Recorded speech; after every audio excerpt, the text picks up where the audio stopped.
Okay, hello everybody. I want to talk about a new class of extremely low volatile organic compounds and the importance in new particle formation. And this is basically a collaboration between Michael N., who was at that time a postdoc in our group, and Joe Thornton from University of Washington. And this is an extract of the Jülich work, which was part of this Nature paper, and of course I want to also acknowledge the contributions by all the other people who contribute to that paper. The motivation is quite easy, and we know that we have new particle formation, especially in, for example, in terrestrial atmospheres. And there was always the question how the freshly nucleated particle could grow so that it became finally either optical or cloud droplet activation active. And there was, because the observations were quite often done in terrestrial areas, there was always a suspicion that the organic or oxidation products should play a role. But to be able to grow the particles to reasonable sizes, these organic compounds have to be essentially non-volatile. Okay, we tried to hunt these non-volatile compounds in our Jülich blend chamber, and this is a schematic sketch of it. We can put a plant in a chamber, and this is coupled then to a reactor. And for the moment, we can here basically focus on the reactor. This is about 1,500 liters. The total flow is about 20 to 30 liters per minute, which gives a residence time of 1 hour. And we continuously flush water and ozone in the system so that we have steady state concentrations before reaction between 40 and 80 ppb of ozone and 60% relative humidity. So for our study, which I will talk about now, is basically we investigated the system alpha-pinene plus ozone, and then we did not use plants to produce the alpha-pinene but a diffusion source, and we equipped the outlet of the chamber with instrumentation you need basically to detect these organic molecules. And there was our nitrate Apitow MS, and there was the movie sims, and later the figure aero version from Joe Thornton, and then we have AMS and some of the particle characterization equipment. I think the discovery of this LVOX was basically possible because we have here a new mass spectroscopic detector, the so-called Apitow mass spectrometry, and this has basically a special unit which transfers high pressure to the low pressure which you needed for the TOF. And in our case, we used a nitrate inlet. It's the same, or it's an adapted one, and the same which you normally use for OH measurements. And it basically uses nitrate as reagent ions. In our case, we used nitrate 15 in order to be able to separate nitrates which come from the natural processes. And with this setup, we will detect the highly oxidized organic compounds at nitrate clusters. And what that means, I will show in the next one. I come directly to the results. This is a mass spectrum derived in the Jülich chamber from alpha-pinene ozonosis. And what you see here, we have in the range of 300 to 400 AMU progression of compounds, and then in the range of 500 and 600 a second progression. And if I scan into this range, you can see that these compounds are basically made of C10 entities, so containing the carbon number, retaining the carbon number of the precursor. And in this range we have mainly C20 compounds, indicating that we have here dimeric structures.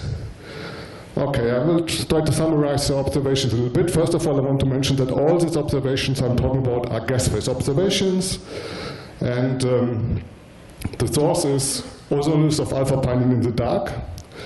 And since we have a steady state reactor, we can operate the whole system in chemical steady state, and we could use the high resolution part of the TIMS of the TOF to determine the elemental composition. And then we came up with these compositions, which I showed in the mass spectrum. And what is quite clear, I mean, if you look at the oxygen content of these compounds, these molecules are highly oxidized organic molecules with O to C ratio close to 1. And for such compounds, without even knowing what is in detail, you would expect low vapor pressures. Vapor pressures approaching 0, and that's why we call this extremely low volatile organic compounds, or ELVOCs. But this is not everything. I mean, we have high O to C ratio, but at the same time, we have also high to C, H to C ratio. We're retaining basically the hydrogen content of the precursor. And that is already quite important if you want to understand the mechanism, because it excludes something like multiple carboxylic acids. And we find another, we have another observation which is important for understanding the mechanism. We find species with odd hydrogen number, and we determined, we assigned peroxyradicals to that. Okay, the question is now, what are ELVOCs and how are they formed?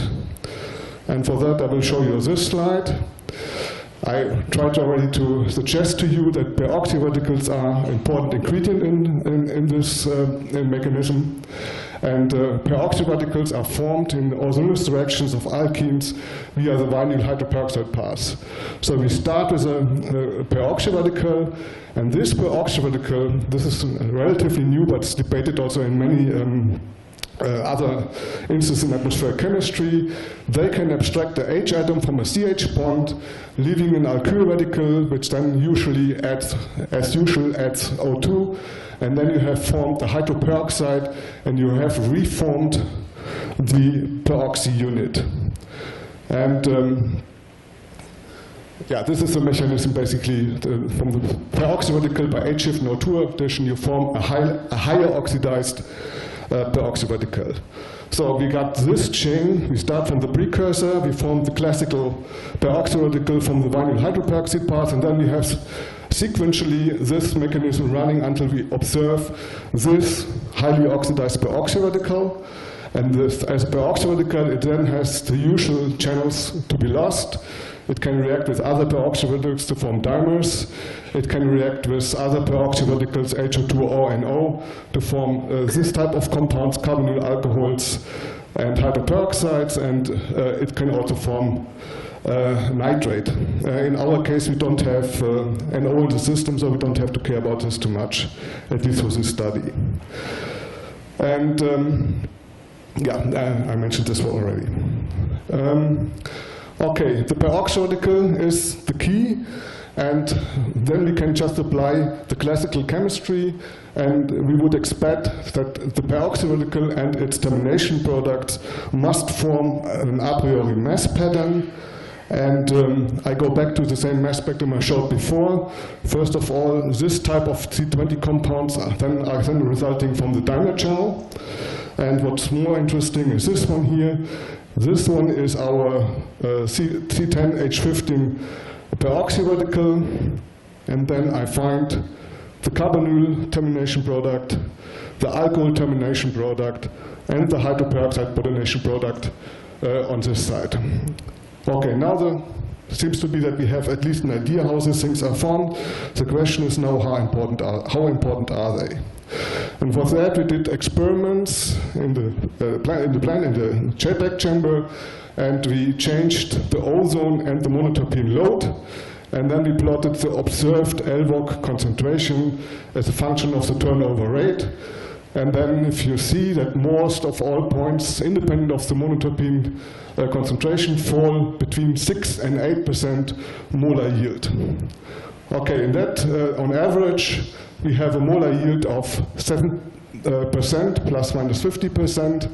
And if you think about this as a gas field yield, it becomes immediately clear that more than 50% of the alpha pinene could be ELVOC, depending on the exact number.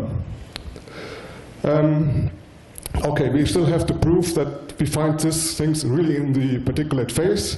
And for that, I have to go back one more time to the JPEG reaction chamber. It is a stirred flow reactor. That means that the system is always well stirred. The residence time for gases and large particles is about 1 hour. But of course, if you have something which sticks to the wall, we basically have very short lifetimes in the order of several 10 seconds to minutes. And that we proved also for the ELVOCs. We produced ELVOCs by photoreaction and switched off then the light and the OH radicals, and then you see here the decay rates for monomers and for dimers, and we determined loss rates of 75 seconds for the monomers, 90 seconds for the dimers, and just to complete, if you do the same experiment with 300 meter particles, you have 10-minute lifetimes. Everything is basically in accordance with the idea that the diffusive layer is the boundary. So what does it help us? From the information of that, we constructed the key experiment. We run the chamber over 1 hour into steady state, gas phase steady state, and then we added inorganic seed aerosol in order to increase the condensation of zinc so that the condensation of the particles starts to compete with the wall loss. And these results are shown here. In black you see the LVOCs, in red you see the sulfate seed aerosols, and in green you see the increase of the organic material which is deposited on the sulfate aerosols. And you see as soon as we increase the sulfate aerosols, the LVOCs are reduced and the organic phase is formed. This sulfate and organic was measured by AMS. And since we measured this with AMS, we can also determine the O/C ratio, and that is what is expected for LVOC if I integrate over all my observed compounds is actually a little bit lower. And finally, we did kind of a simple model calculations, and what we find is, if we see here the loss of LVOC and the formation of organic material, we have almost closure. Actually, you find a little bit more material than you would expect, which is okay. If you think that once you have formed an organic matrix, other compounds will also condense into the system. Okay, then the question is it really important in the world? And this is work which was done by the Finnish group.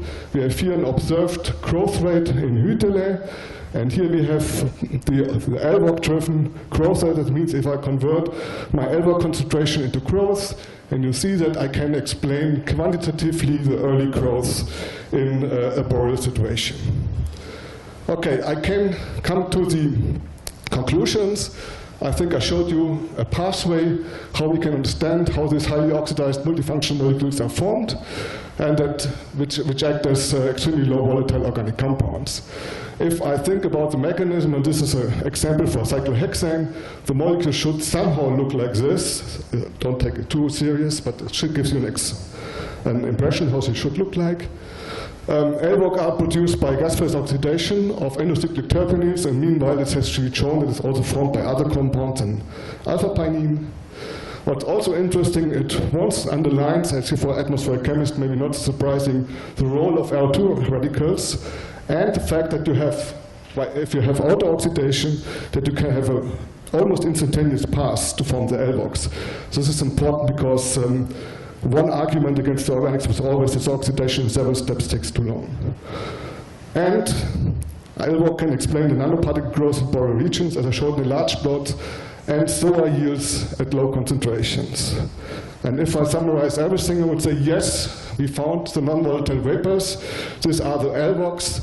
If they are really so important for solar formation as it looks like at the moment, we might have to rethink our understanding of solar formation. And then I also want to thank the people who supported us.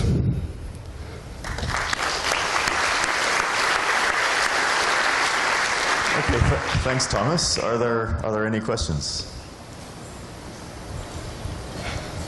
So the first one, oh, okay. I mean, it's a real game changer if this is really going on at the kind of levels of importance that you've got from the chamber studies. I just wondered if you could talk about the deuterated experiments that you did to elucidate this mechanism of the vinyl peroxy, and if you're able to get some kinetics from those. These deuterated experiments were not performed in Jülich, so we were not directly involved. But since there is hydrogen rearrangement involved, that should be strongly suppressed if I go to a deuterated substance. And that is indeed the case. So that's another piece of puzzle piece which we found. And what was the second question? The second question, oh, sorry. Okay, back here. Yeah. Hi, thanks for a very interesting talk. My question is that you were showing LBOC concentration as well as SOA concentration in the laboratory study, right? Yeah. So from that result, how much percent of the SOA was made of the LBOC? Assuming that the increased concentration of LBOC was partitioned to SOA. You were talking about this figure, right? Exactly. In principle, here 100% would be LBOCs. And then you see that the experimental data increased faster than you would expect from the LBOC. So this is the new stuff, and this is the classical partitioning stuff, you know. Excuse me, the SOA is made of LBOC 100% in this case? Yeah, in this point 100%, and then if the reaction proceeds, we get more and more organic phase, the classical partitioning sets in. Okay, and we'll have one more question over here. Thanks. So I just have one question about your proposed mechanism. So the alpha yields analysis produced the radical, but the radical yields is less than alpha OH oxidation.